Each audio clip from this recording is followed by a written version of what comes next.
Hey everyone, welcome to Stonehouse Homestead, where we're taking small steps towards self-sufficiency, using what we have to do what we can right here where we are. And this week's Money Counts Monday, I want to share just a little surprise that we got this week. That was cute.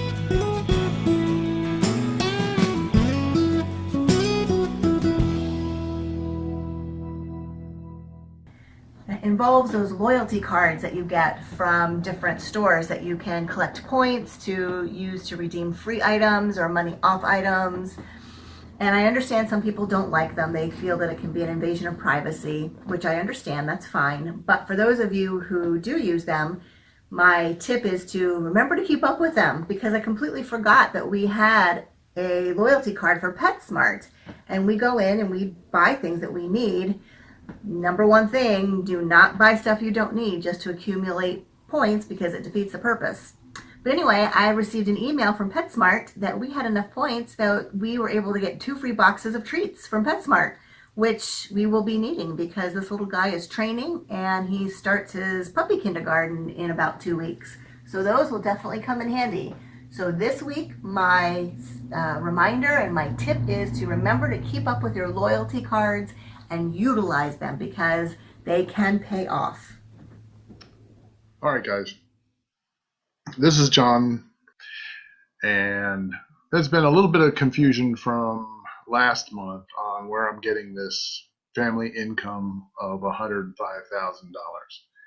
Now, this is based on the average income of a 2-income family, okay? And this is what they take home after taxes. This is after FICA and the whole 9 yards. So where I got the information was a website called CapRelo, and it was an article that was back in March 28 of 2018. So on this website, as you can see, the United States takes home $52,344.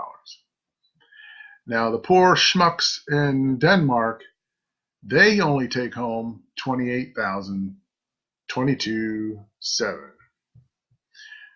You say, John, well, they probably don't make as much as we do.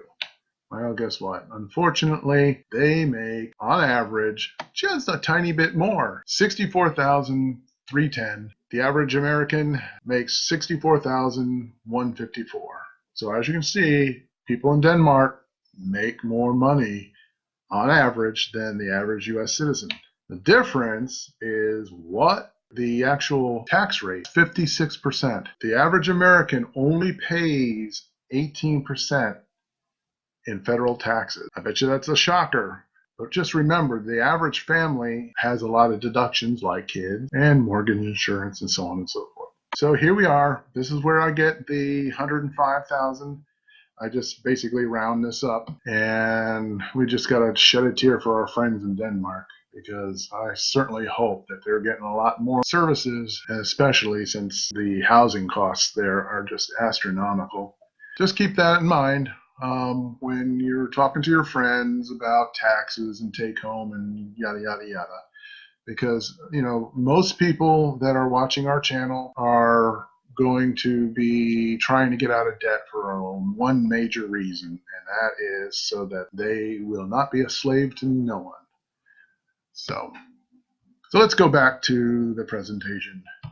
Here we go.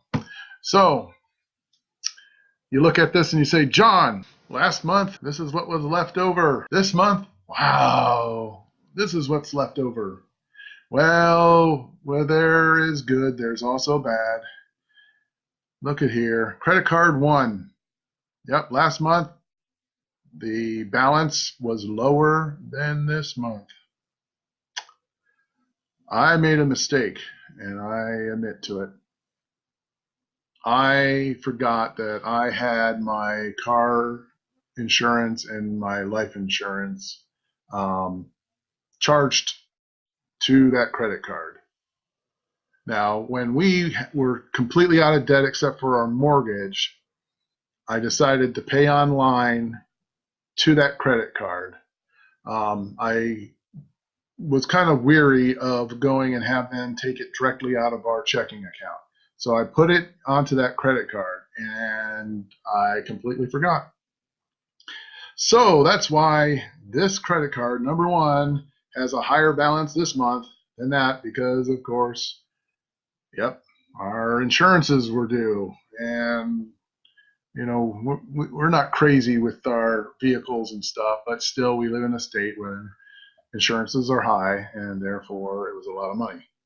But on the good side, you see here on credit card 4, it went down a little bit because we paid the minimum on that one. And then over here on the credit card 2, it went down a little bit because, yes, we paid the minimum. But you look at credit card 3, oh, wow, that's great. It almost, well, actually, it probably did go down more than half.